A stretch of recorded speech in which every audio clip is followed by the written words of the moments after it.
Olá, eu sou o Diogo Cortiz. Oi, eu sou Elton Simões Gomes, esse daqui é o Deu Tilt, podcast do UOL para os humanos por trás das máquinas. O plano dos Estados Unidos para dominar a inteligência artificial ganhou novos capítulos e a própria Casa Branca convidou as empresas para contribuir com ideias. Mas o que será que elas querem? A gente vai contar tudo para vocês. Mas Elton, será que eles usaram o ChatGPT? Acho que uma empresa especificamente sim, mas as outras eu acho que não, viu? Mas a ajuda do ChatGPT talvez vai ficar para trás com a inteligência artificial geral. Mas quanto tempo que ela demora? Anos, meses, a gente não sabe, mas já tem gente prevendo, a gente vai falar sobre isso. Isso é um papo para o futuro, mas hoje em dia você já deve estar sabendo que chegou o Apple Intelligence e a gente vai contar o que você precisa saber antes de baixar ele. Diogo, todo esse papo sobre futuro tá me dando ansiedade, cara. Falando nisso, inteligência artificial tem ansiedade? Você tá ansioso? Eu posso te contar. Vamos logo para esse papo porque você já me deixou ansioso, eu tô morrendo de vontade de saber.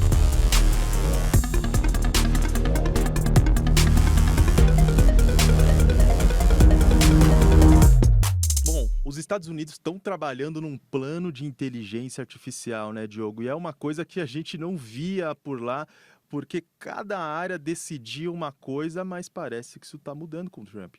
A área de inteligência artificial nos Estados Unidos sempre foi bastante descentralizada. Diferente de outros países que tinham planos centrais. E a gente vai falar disso. E os Estados Unidos, então, ele sempre teve uma abordagem descentralizada, focada no capital privado, das empresas pensando, se desenvolvendo, ou muitas vezes projetos mais setoriais. Então vamos pensar no uso militar, no uso da educação, ou vou criar um projeto específico de lei, como o Chips Act, né, a lei dos chips, que tenta trazer a manufatura de volta para os Estados Unidos. E agora eles querem, então, trazer e formar um plano de inteligência artificial que seja bastante ousado. Eles estão até chamando de AI Action Plan, né? Então, assim, a ideia de um plano de ação mesmo para a inteligência artificial.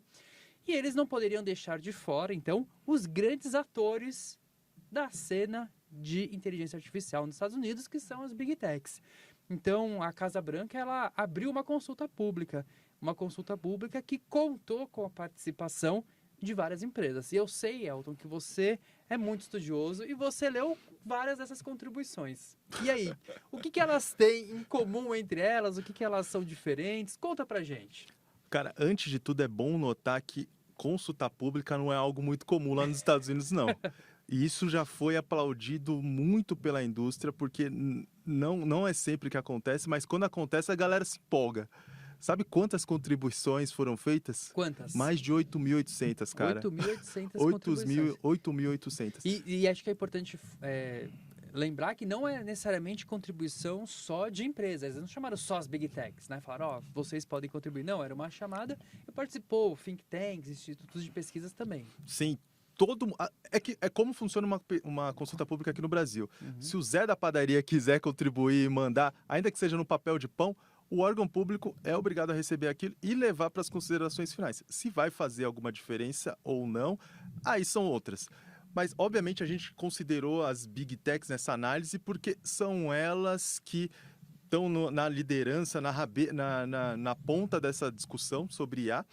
E também é importante a gente notar quais são os interesses por trás dessas contribuições. Um dos exercícios mais legais de fazer quando tem consulta pública é pegar o material final e comparar com as contribuições das empresas e ver o que cada uma delas, de alguma forma, influenciou no texto final.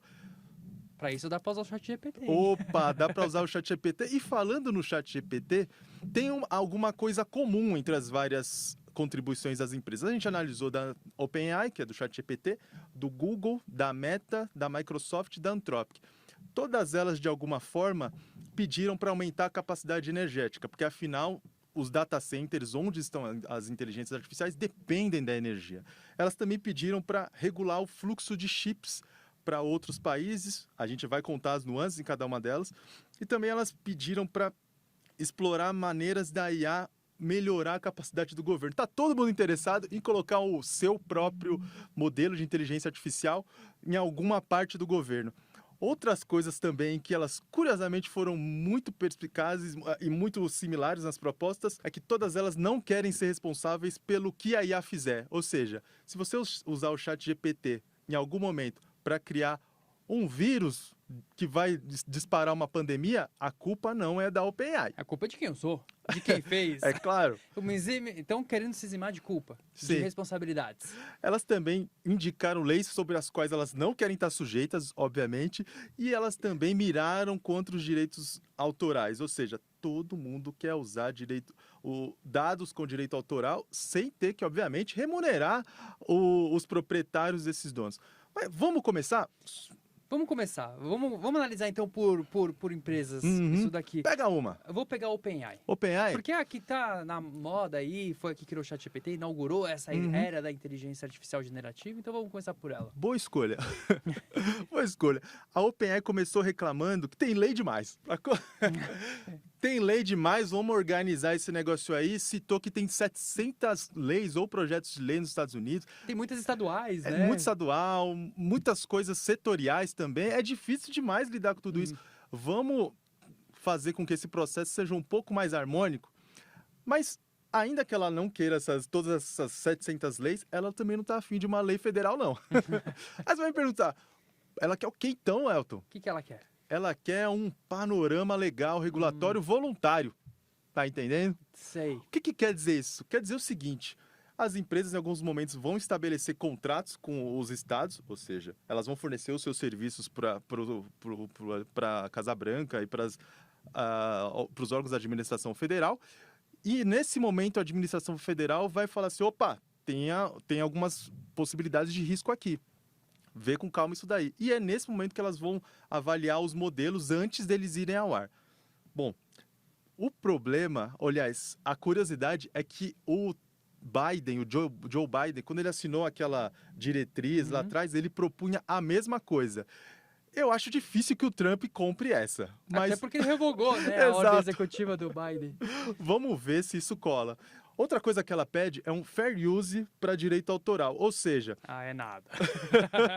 Sério? Ou seja, deixa a gente usar esse dado com direito autoral, porque, afinal de contas, o que a gente está fazendo é mostrar para o modelo como as pessoas conversam, qual é a cultura que está embebida naquela fala, e, no fim das contas, ela está mencionando que outros modelos infringem os direitos autorais. E, ao não poder fazer isso, a OpenAI está perdendo em concorrência. Isso é um heads up para o DeepSeek, evidentemente. Mas não é a única coisa que aponta que a OpenAI está muito de olho no que vem da China. Por exemplo, ela também está sugerindo que várias empresas sejam banidas de fornecer chip. Uma delas é a Huawei. E aí a gente chega ao Chip Act, como você mencionou no começo, que é aquela regra que o Joe Biden, no apagar das luzes, ele estava saindo da Casa Branca, do Salão Oval, ele falou: opa, deixa eu assinar um documento aqui que vai ser importante, que na verdade é uma regra para definir para quais países as empresas norte-americanas podem ou não fornecer chips. E aí eles estabeleceram 3 níveis. No primeiro nível, são as empresas que podem comprar uma quantidade qualquer de chip, ou seja, quanto eles quiserem. No segundo nível, tem um certo limite, e é nesse nível que o Brasil está. E no terceiro, é aquele nível que não fornece para país nenhum, não é mesmo? Aqui tá Rússia, China e Coreia do Norte. Exato. E algum outro país que eu não lembro, mas esses três. Exato. E o que a OpenAI quer é ampliar os países que estão nesse primeiro nível, ou seja, que podem comprar quaisquer chips. E é mais ou menos esse é o escopo do que a OpenAI está sugerindo para o governo americano. Fala outra empresa aí. Vamos da parceira, a grande parceira da OpenAI, que é a Microsoft. Mas o ponto mais interessante da contribuição dela é nesse sentido da difusão de chips. E aí, aqui ela sugere a seguinte jogadinha.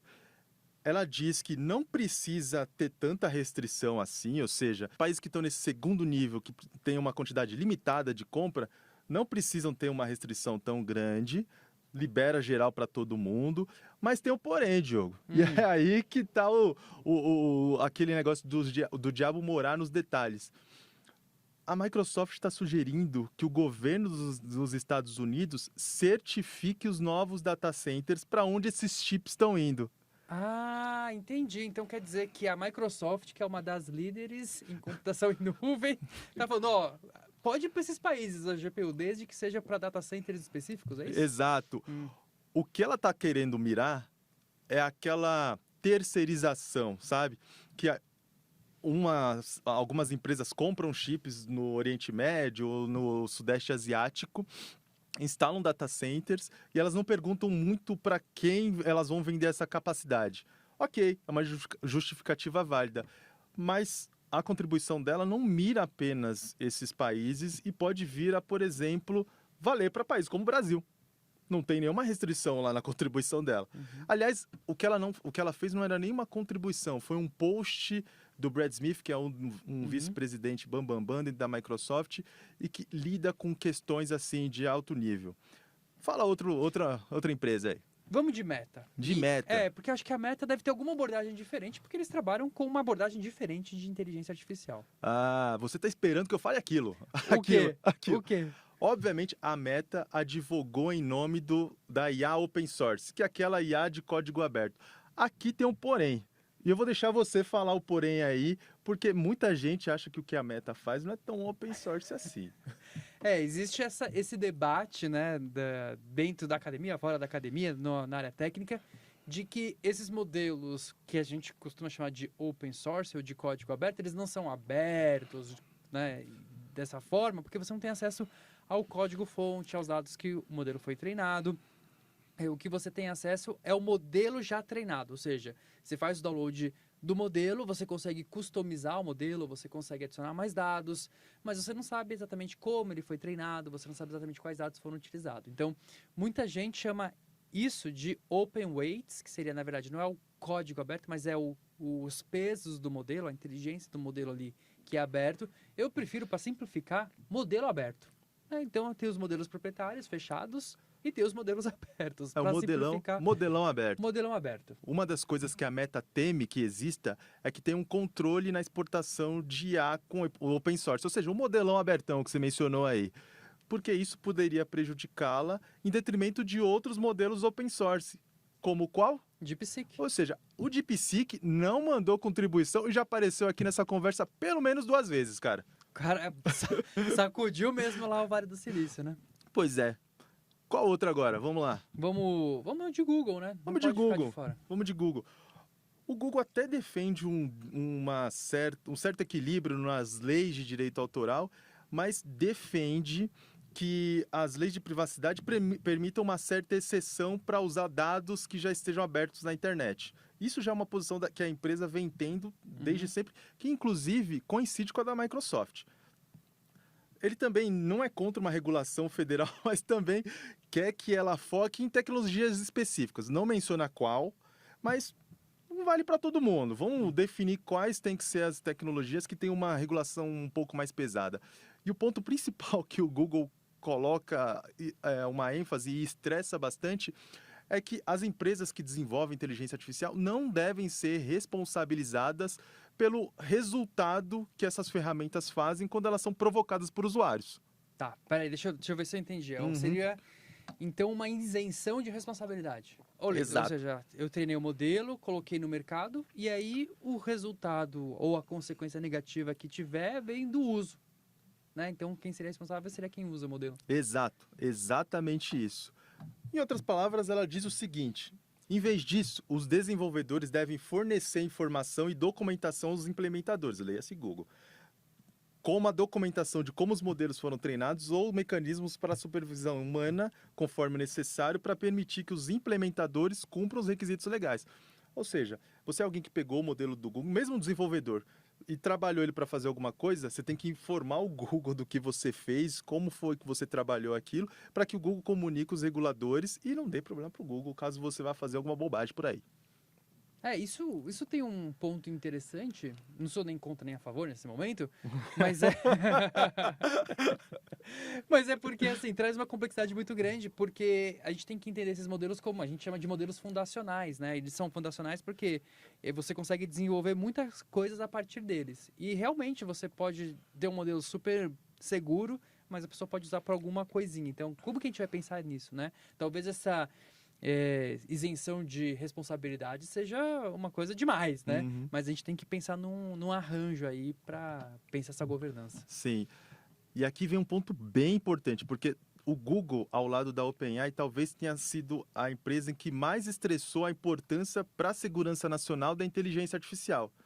Inclusive, ele sugeriu que a Casa Branca entre em campo quando tiver uma lei de outro país que peça para compartilhar segredos comerciais e diz que só o país nativo daquela empresa tem que ser o responsável por analisar os modelos feitos pelaquela empresa. Ou seja, Casa Branca, se for para analisar o meu modelo, o Só modelão você. do Gemini, é só você.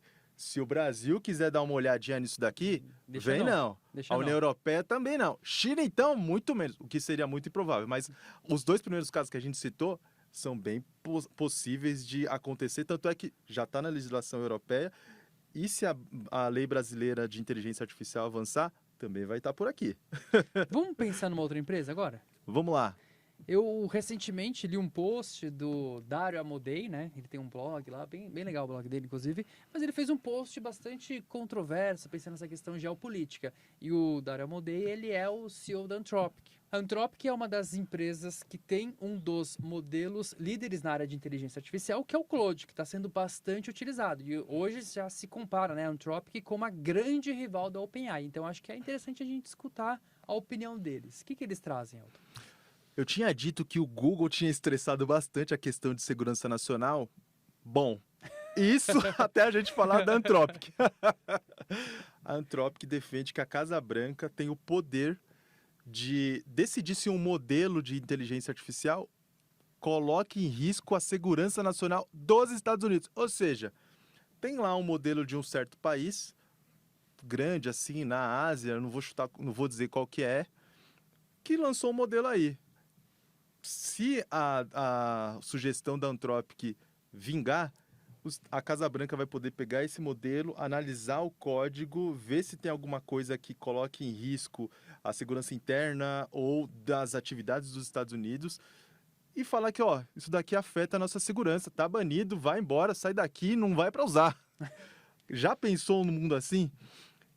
E por outro lado, a Anthropic também quer que os Estados Unidos imponham restrições ainda mais duras na importação de chips pela China que já existem hoje. Para quem não sabe, os Estados Unidos têm quase um banimento para as GPUs mais potentes da NVIDIA para a China. Só que a NVIDIA tem toda uma contornada nisso e criou uma série de chipsets que só funciona na China, são menos potentes, mas com isso a China fez o que fez, o DeepSeek tá aí e assustou todo mundo. A Anthropic não quer nem que esses chips sejam oferecidos para a China, não é para oferecer nada, não é para dar nada. Ou seja, é uma das posições mais radicais dentre as várias empresas que a gente comentou aqui. Mas, Diogo, o que dá para extrair do que a gente conversou aqui? Você brincou que a Microsoft, uma das líderes em computação em nuvem, quer restringir o surgimento de novos data centers com GPU potente o suficiente para ter inteligência artificial. E isso, obviamente, é um interesse comercial, ao passo que o Google, que é uma empresa que também oferece serviço de computação em nuvem e, obviamente, está atrás da Microsoft, quer, de alguma forma, tirar todas as restrições à importação de chip por outros países, porque, obviamente, ela quer ampliar esse mercado em outros lugares. Além disso, as abordagens de cada uma das empresas têm muito a ver com o estágio de cada uma das inteligências artificiais e com, obviamente, o plano de negócios dela. Ou seja, elas estão interessadas mais na porta para dentro da casa delas e menos em desenvolver um plano de inteligência artificial dos Estados Unidos. Ou seja, farinha pouco, meu pirão primeiro. Mas, de alguma forma, todas elas querem liberdade total para usar os dados de quem tem direito autoral e estão querendo surfar nessa onda nacionalista dos Estados Unidos que o Trump trouxe bem forte agora nessa segunda gestão dele lá na Casa Branca, né? É uma relação simbiótica, né, entre agora o setor privado de tecnologia e a Casa Branca. A gente viu isso e ficou um símbolo a própria posse do presidente Trump, né, com todos os CEOs das empresas de tecnologia ali presente. E essa simbiose ela vai avançar cada vez mais, porque as empresas vão usar o próprio governo para levar seus interesses ao redor do mundo e o governo vai servir como se fosse um escudo, né, um escudo para essas empresas, e ao mesmo tempo o governo pode usar essas empresas como armas, como tentáculos, né, para estar presente em outros países. E aí eu trago alguns exemplos assim de estudos que a gente vem fazendo em relação a dados, só para a gente ter uma comparação. Por exemplo, eu fiquei abismado com esse número, eu fiquei realmente abismado com esse número. Mas a China, por exemplo, o que ela processa de pagamentos online em um dia é equivalente ao que os Estados Unidos processa em um ano. Nossa. Eu não imaginava essa diferença. É de muito escala. Pix, hein? Nossa, é muito. Mas aí a gente olha, então a China está gerando muito mais dados, mas ela está gerando muito mais dados dentro do seu próprio contexto, dentro da China e alguns outros países. Enquanto que os Estados Unidos, ele tem esses tentáculos, né? Eles estão gerando, coletando dados do mundo todo. Então, se a gente pensar na diversidade de dados que a Meta tem, com operação em quase todos os países, é muito grande. Né? Então, a gente vê que as Big Techs também são esses tentáculos que o governo usa para estar presente em todos os outros territórios, né? Mas, Diogo, uma coisa que ficou bem claro ao ver as sugestões das várias empresas ao plano da Casa Branca de construir essa estratégia de inteligência artificial é que todas as empresas, de alguma forma, sugeriam uma força externa, uma força estrangeira, um jeito de lidar com a ameaça que vem de fora. Isso quer dizer que o jogo da inteligência artificial é global. E quando a gente menciona isso, quando a gente pensa nisso, a gente está falando de uma disputa aqui bem clara entre Estados Unidos e China. Os Estados Unidos ele está um pouco à frente, né? E ele está um pouco à frente porque ele tem mais tempo, né, do próprio desenvolvimento tecnológico, tem uma dinâmica diferente, mas a China está chegando muito próximo. Então, assim, quando a gente pensa a China, ela está emparelhada, quase, né? E aí, uma diferença que tem entre a China e os Estados Unidos está numa coisa muito específica que todos os planos quase tocam, que é a ideia do chip. É isso que separa é o estágio que separa os dois países hoje nesse âmbito da inteligência artificial. Por quê? Artigos científicos e inteligência artificial. Quem tem mais? China, com certeza. China. Quem tem mais citação nos artigos de inteligência artificial? China, até porque tem muito chinês, hein? Quem tem mais patentes? China. China. Então ela tem toda uma cadeia, né, de geração de conhecimento, inteligência artificial há muito tempo. Só que ela tem um gargalo que é a infraestrutura, que é essa parte de chips. Então, ela não tem ainda uma indústria forte de litografia. Então, quando a gente está falando desses chips, só para fazer uma comparação, a gente está falando da NVIDIA. Né? Então, a NVIDIA faz o design dos chips, a TSMC fabrica isso em Taiwan, e esses chips, então, a gente trabalha com tecnologias de 5, 4 nanômetros, que é a escala ali dos chips. A China não está podendo mais ter acesso nem os chips da NVIDIA e nem as máquinas que a TSMC usa, que é fabricada por uma empresa holandesa, chamada ASML, produz, né? Então, eles estão se desenvolvendo tecnologicamente, internamente, com essas máquinas de litografia, e eles chegam a 28 nanômetros, por exemplo. Por isso que, quando o Anthropic fala, corta tudo desses caras, entendeu? É tentar estrangular os caras de fome de poder computacional. Assim, como a gente comentou no início do episódio, a China tem um plano central desde 2017, que é o plano de IA da China. E eles colocam 3 marcos: 2020, 2025 e 2030. 2020 vamos colar, vamos perder o tempo, sabe? Tipo, vamos, assim, ganhar tempo, na verdade, para tentar se aproximar dos líderes. E agora para 2025? 2025 é estar num estágio similar, que eles estão conseguindo. Né? E 2030 é o que? A supremacia tecnológica. É a liderança global da inteligência artificial. Os Estados Unidos está assustado com esse negócio, perante esse argumento da indústria de tecnologia. Porque eles falam, se a gente tiver que respeitar esses direitos autorais, a China não vai. E a China vai desenvolver muito mais rápido e vai ultrapassar a gente. Então, olha a narrativa que as próprias empresas constroem, o argumento que elas constroem para tentar se fortalecer cada vez mais no desenvolvimento da tecnologia. Né? E tem tudo para dar certo e para colar esse argumento. Por quê? o Trump já sinalizou que se for para desenvolver IA rápido e se for para derrubar a China, cola na minha que é sucesso. Vai, vamos junto. Ô, Diego, você atualizou seu celular? Eu tô sempre atualizado. É um homem à frente do seu tempo. Às vezes eu me arrependo de atualizar tão rápido, porque a atualização não é tão boa assim.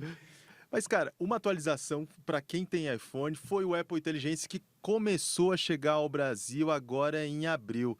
E, cara, ele pretende e promete revolucionar a vida de quem usa o smartphone da Apple. Você compra essa ideia, cara? Olha, vamos lá, é uma grande promessa, né? Eu acho que pode ser novos caminhos para a Apple. Interessante ela se posicionar nessa área de inteligência artificial, né? Porque é o AI dela, é o Apple Intelligence, não é o Artificial Intelligence, como a gente já contou aqui. Mas, Elton, conta pra gente assim, tipo, o que tem aí de legal no Apple Intelligence? No fim das contas, o que ele faz é deixar algumas coisas e alguns recursos que o iPhone já fazia um pouco mais inteligentes, cara. E a maior privilegiada disso é a Siri. Muita gente não gosta da Siri porque acha que ela não é tão esperta assim, ainda que ela seja uma assistente pessoal inteligente. E agora a promessa ninguém gosta da Siri, cara. Se você gosta da Siri, assume. A Siri aparece de vez em quando assim indo além, cara. Você tá numa conferência e aí você fala uma palavra, de repente a Siri começa ativa e você nem chamou ela pra conversa, bicha intrometida. Pois é, você acha que são só as vozes da sua cabeça falando, mas na verdade é a Siri É a perguntando Siri, se você cara. quis dizer tal coisa e não outra. Mas agora, toda vez que você for usar ela com a Apple Intelligence, em vez de aparecer aquela bolinha em volta, a tela, os contornos da tela vão brilhar. Chique. Mas além disso, você vai conseguir conversar com ela como se fosse um chatbot. Ou seja, a Apple apostou muito na interação de voz com a Siri. Funcionou em algum momento, mas as pessoas perceberam que elas queriam mais coisas da Siri do ponto de vista da operação e não tanto dessa interação mais comunicacional fluida. Ou seja, vai dar para você digitar e escrever coisas para a Siri e ela vai te responder em texto, que é algo que basicamente virou um padrão na indústria com os chatbots e com o ChatGPT e por aí vai. Uma das coisas que são inteligentes, que vão chegar, são os recursos associados à escrita. Por exemplo, no e-mail, o Apple Intelligence vai resumir para você o assunto da conversa e vai fazer uma espécie de apanhado das mensagens mais importantes. Ou seja, não ignora essas mensagens, meu filho, porque senão você vai se dar mal. Além disso, ele também vai fazer algo parecido com as notificações. Eu recebo muita notificação e isso vai ser um baita de uma mão na roda, porque ele vai organizar as notificações das quais você não pode perder e vai, inclusive, meio que resumir a história daquela notificação. Ou seja, se for uma mensagem muito longa, vai falar assim: o Diogo te mandou um oi, me responde meu e-mail agora, porque senão eu não vou gravar amanhã. É isso. E você vai ter mandado uma mensagem super longa, super polida e educada para dizer exatamente isso. Tá, mas agora eu tenho uma dúvida. Eita. Tem uma dúvida. Então, a gente está falando de uma abordagem diferente da Apple do uso da inteligência artificial. Diferente para quem? Não, diferente para nós, porque assim, o ChatGPT tá lá, eu entro, uso o ChatGPT e de vez em quando eu posso colocar um documento ali. Essa Apple Intelligence, então, ele vai ficar lendo tudo as nossas coisas? Aí que tá. O Apple Intelligence, ele não vai ter um botão assim, Apple Intelligence, que você aperta e é a partir daquele momento que você vai começar a usar ele. Ele vai estar de uma forma subjacente, ou seja, ali atrás funcionando em cada serviço de uma forma em segundo plano. E uma das apostas da Apple, para não assustar as pessoas, é que o Apple Intelligence funciona com os princípios de privacidade da Apple, ou seja, o que tiver no seu celular e ele lê, fica entre vocês dois, entendeu? É aquele segredo. Beleza. Não vai sair dali. O modelo roda localmente, então alguma coisa roda localmente. Exato. Eu já vou falar sobre isso, deixa eu só terminar algumas coisinhas em termos de função, a gente já vai falar sobre esse segredo aqui, tá ligado? Outra coisa que vai ter também é a composição de texto, a composição inteligente de texto. Você escreveu um texto, ficou cabreiro se aquilo ali tá decente para mandar para o seu chefe ou se tá legal o suficiente para mandar para o seu amigo, vai dar para decidir o tom da mensagem entre amigável, profissional ou mais conciso. Você que fala muito, como eu, vai dar para selecionar essa função e rezar para o Apple Intelligence te salvar. Uma das outras coisas que vai ter também é geração de coisas. Vai dar para você gerar emoji. Figurinha? Emoji. Emoji, tá bom. Gosto. Funciona, né? Funciona. vai gerar emoji e tem uma coisa chamada playground de imagens. Ou seja, você vai poder gerar imagens sempre como se fossem gráficas, cartoons, nunca uma coisa muito realista, porque, obviamente, isso pode gerar um problema, inclusive para a Apple. Vão ser sempre coisas que parecem filme da Pixar, assim, por assim dizer. E uma coisa muito interessante vai ser o resumo de gravações. Mas aqui tem uma pegadinha. A Apple vai conseguir resumir as ligações telefônicas que você fez assim que você acionar um botão, porque as ligações vão começar a ser transcritas no bloco de notas e a partir daí traduzidas, se tiver que traduzir, e resumidas. Mas o pulo do gato é o seguinte: se você for gravar alguma coisa com o gravador, isso não funciona. Oxi, sério? É sério. E talvez o recurso mais plástico, aquilo que fez as pessoas brilharem os olhos quando viram o lançamento do Apple Intelligence, é uma coisa chamada inteligência visual. Ele só vai funcionar nos aparelhos do iPhone 16, 16 Pro, porque ele precisa daquele botão de ação. Você aperta o botão de ação e ele liga a câmera. E aí, a partir daí, tudo que você mira com a câmera, você pode tomar dois caminhos. Ou você faz uma pesquisa na internet com aquilo que você está filmando, ou seja, eu bati o meu celular nessa parede e eu quero pesquisar a textura dessa parede na internet. Você usa essa ferramenta. Ou você usa a ferramenta do ChatGPT, que você pode conversar com o bot para consultar a inteligência do ChatGPT sobre coisas que estão sendo mostradas naquela imagem. E aqui a gente já começa a mostrar a interação da Apple com outros serviços. Essa interação com as imagens, que você pode pesquisar e perguntar para o ChatGPT o que está sendo filmado ou fotografado, é uma integração com obviamente, com o ChatGPT, e a busca é o Google.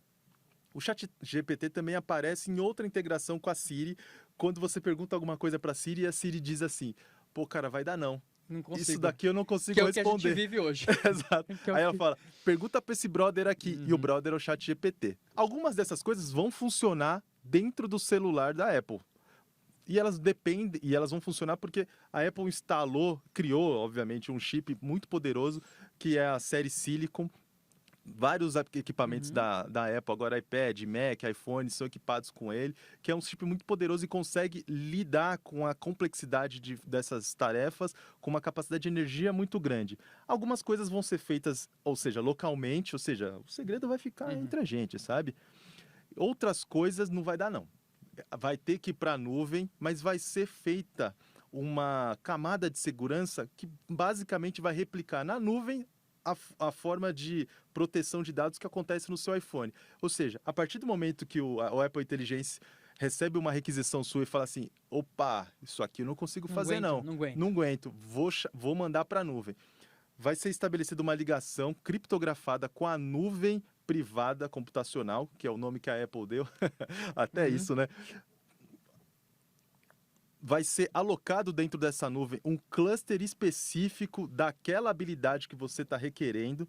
Os seus dados vão para aquele cluster específico, já criptografados. Eles vão ser processados, o resultado vai voltar para você e os seus dados vão apagar imediatamente. Não fica na nuvem. Não vai ficar na nuvem.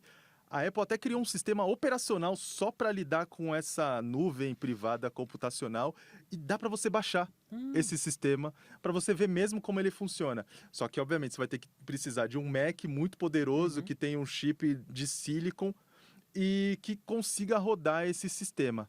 Só que tudo isso que chega até o Brasil agora, Diogo, não aconteceu do nada, né? A Apple apresentou no ano passado, lançou os iPhones que iam receber o Apple Intelligence, não receberam, só depois de uma atualização. Teve várias negociações. Conta pra gente como é que foi esse caminho da Apple, cara.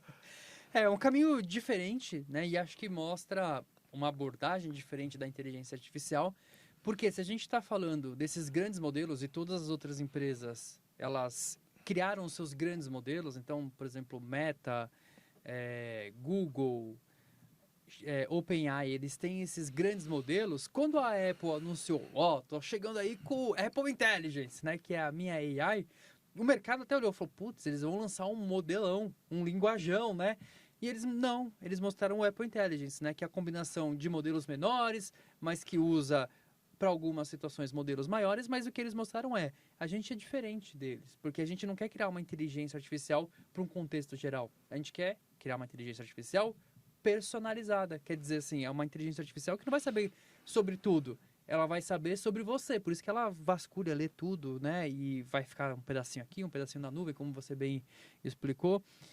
E ela, para algumas tarefas, quando ela precisa de conhecimento geral do mundo, aí ela vai pedir ajuda para o amigo, né? E aí, eu lembro que eu até escrevi isso no UOL, né? Quando a Apple Intelligence foi lançado, que a Apple estava mostrando para o mundo que a inteligência artificial, e aí especialmente esses modelos de linguagem, né? Esses LLMs, eles estavam virando commodities. E aí muita gente até falou, esse cara tá louco, o que ele tá falando? O negócio é alta tecnologia, como é que tá virando commodity? Commodity no sentido de que esses modelos eles estão muito parecidos. Né? Os desempenhos deles estão ficando muito próximos em diferentes avaliações, benchmarks. Então, a Apple ela pode se plugar ao OpenAI para responder algumas perguntas específicas, como ela pode se plugar a outros serviços, se ela quiser, como se tem vários boatos aí, né? Inclusive de parceria com o próprio Google.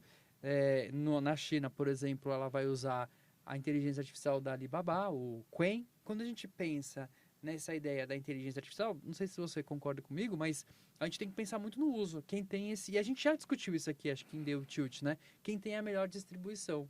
E aí, por exemplo, a Meta tem a sua distribuição a partir das ferramentas, né, de WhatsApp, Instagram e outras, né? Então ela está colocando o Meta AI em tudo, e a Apple, então, ela está criando um ecossistema pensando nessa inteligência artificial mais personalizada para cada pessoa, né? Diogo, hoje a gente está indo para o futuro, viu? A gente vai falar de AGI, porque o Sam Altman, que é o CEO da OpenAI, mencionou que ela está chegando, viu? A inteligência artificial geral tá chegando, cara.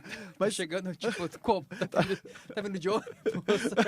Tá vindo de jegue, né? Para alguns tá vindo de jegue, para outros tá vindo de ônibus e para outros tá batendo na porta já. Mas, cara, vamos falar antes de comentar em que velocidade ela tá chegando. O que é? O que raios é AGI? Posso começar? Começa, por favor. Porque aí eu passo vergonha e você fala bonitinho. Passo vergonha também. Passo vergonha também.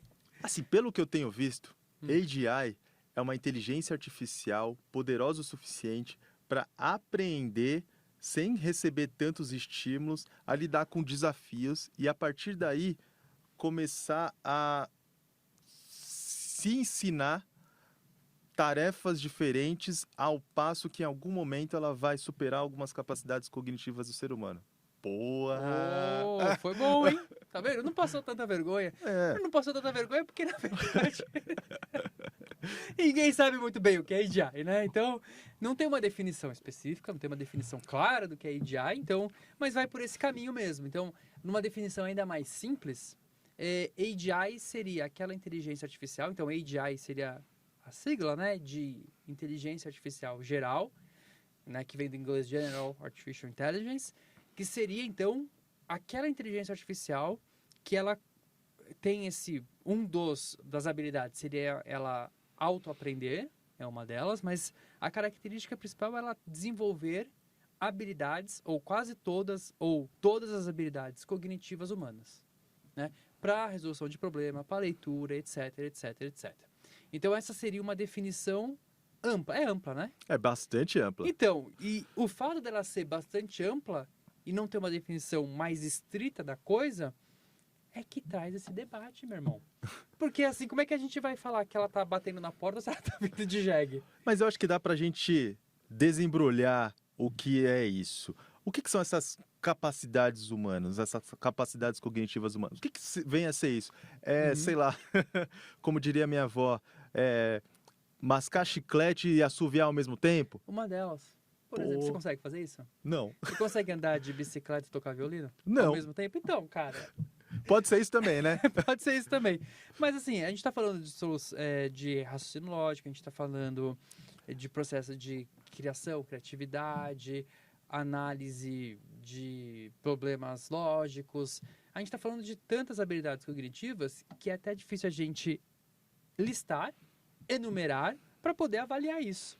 Porque o grande lance, a gente já falou sobre isso aqui em Deu Tilt, é como a gente avalia a inteligência artificial. Lembra que a gente falou do último exame da humanidade, Exato. que é aquela provona que os cientistas ao redor do mundo inteiro estão criando, desenvolvendo questões difíceis para ver o quanto que a inteligência artificial sabe daquilo.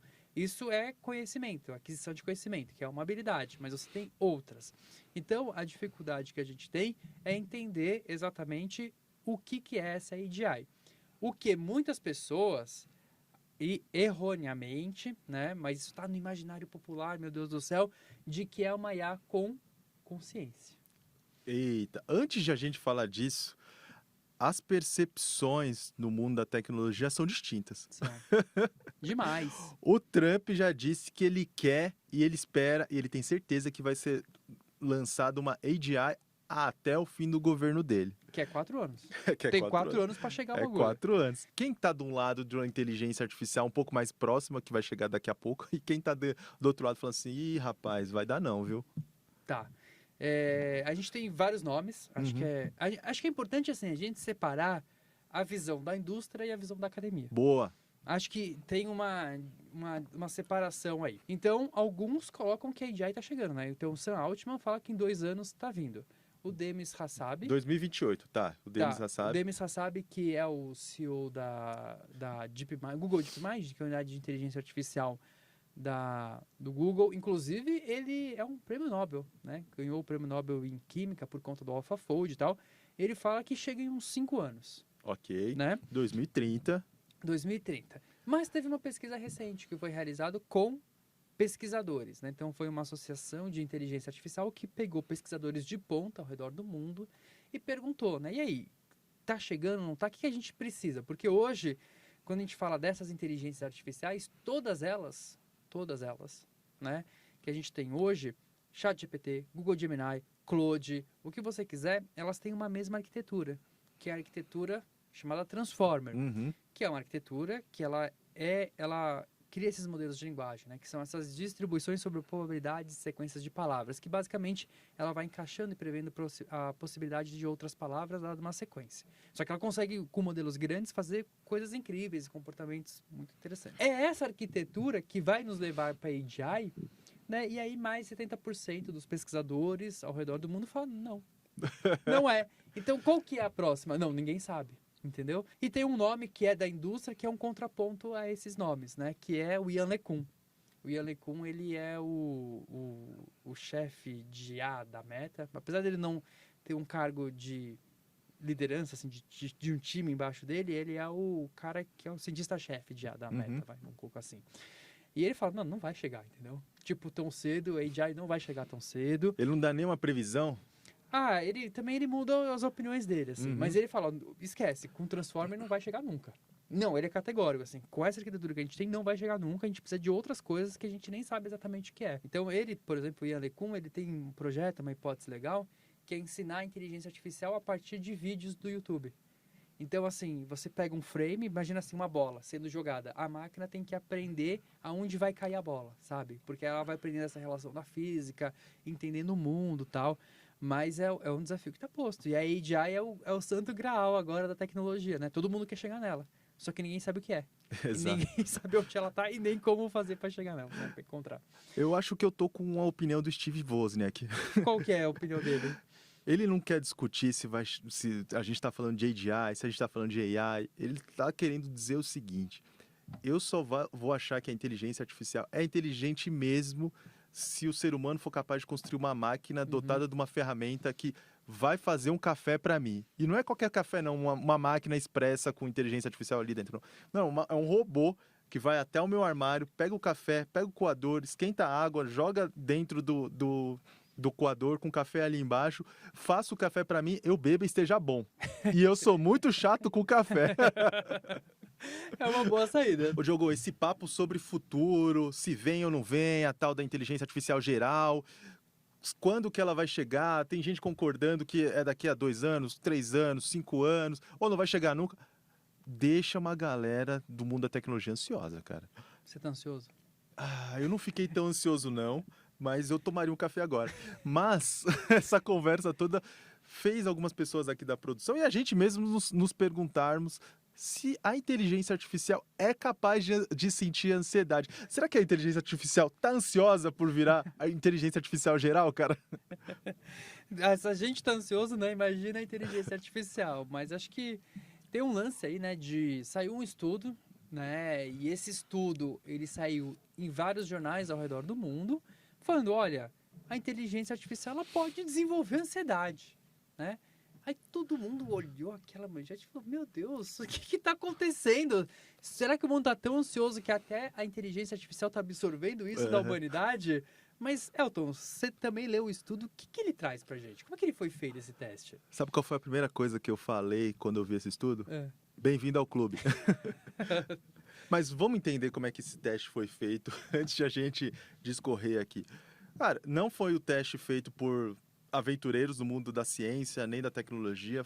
Foi feito por neurocientistas de Yale, que é uma... Pessoas sérias. Exato, uma universidade de super renome lá nos Estados Unidos. E o que eles fizeram foi o seguinte. Eles pegaram um modelo do ChatGPT e quiseram avaliar qual que é o nível de ansiedade que esse robô manifesta diante de situações distintas. Tá, mas como é que a gente avalia? Tem um teste chamado Inventário da Ansiedade-Estado, que mede se as pessoas ficaram muito pouco ou nada ansiosas depois de ouvirem alguma história perturbadora, conturbada, que tenha gatilhos para ela, ou não, ou depois de ouvir alguma coisa completamente banal. E aí o que eles fizeram foi, primeiro vamos estabelecer o status zero de ansiedade do ChatGPT. Aí eles eles falaram assim, ChatGPT, leia o manual de um aspirador de pó.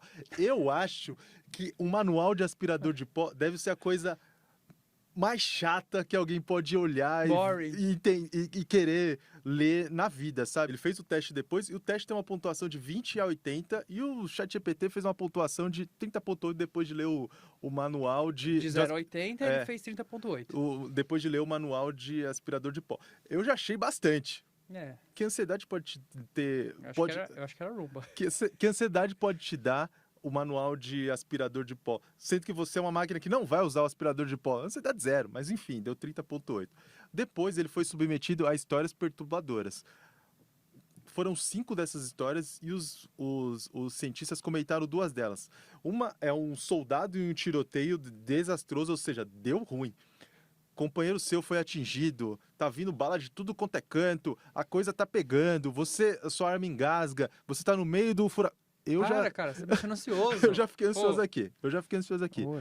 O outro foi o intruso invade sua casa no meio da noite, você não sabe de onde ele veio, você não sabe por onde ele entrou, você não sabe o que é, você não sabe quais são as intenções dele. A audiência vai desligar, cara. Tá.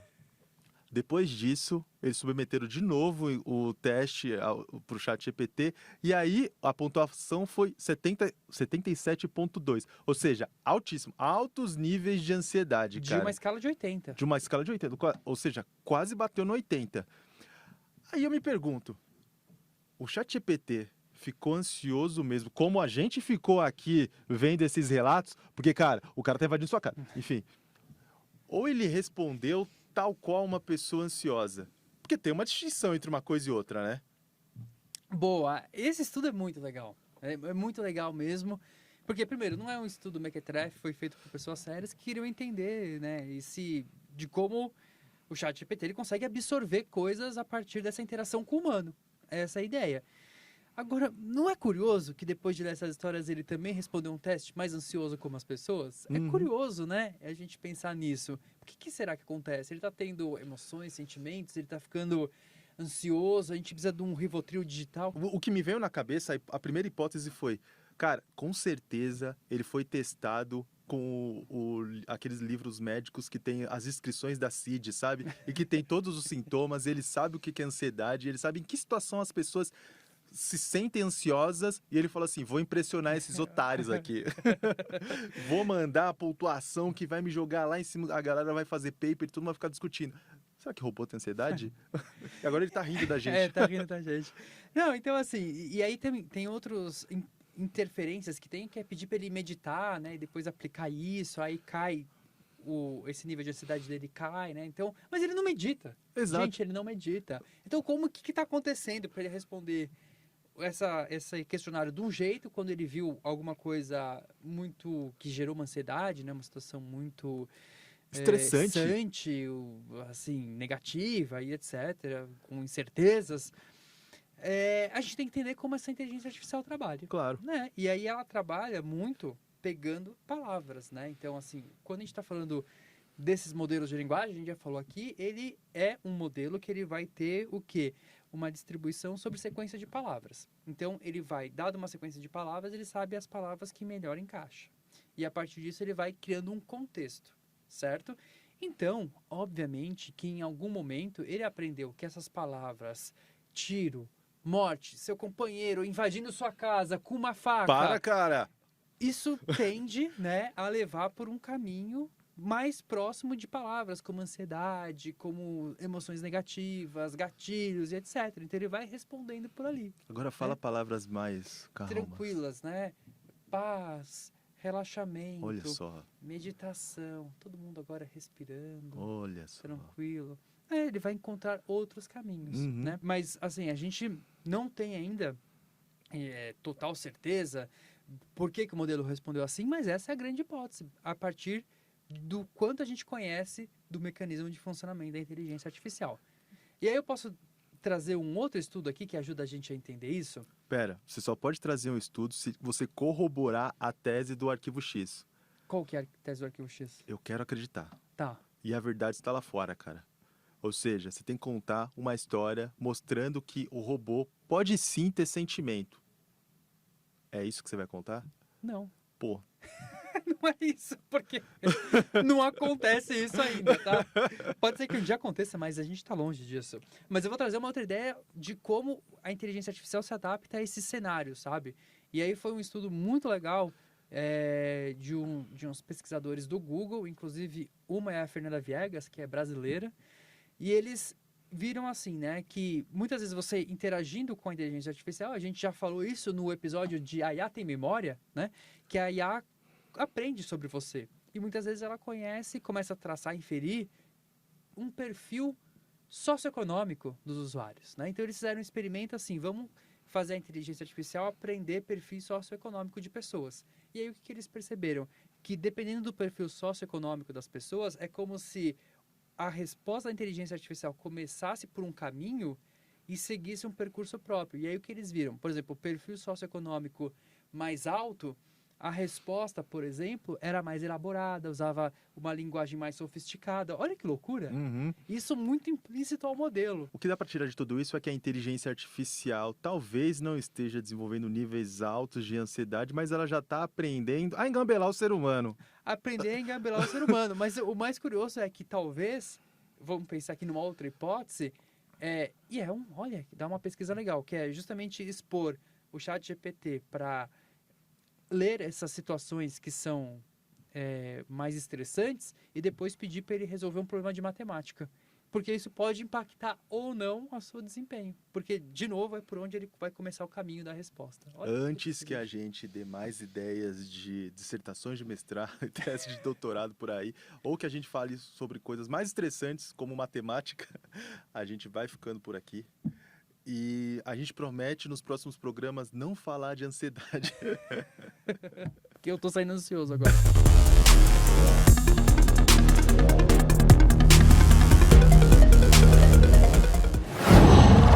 Qual?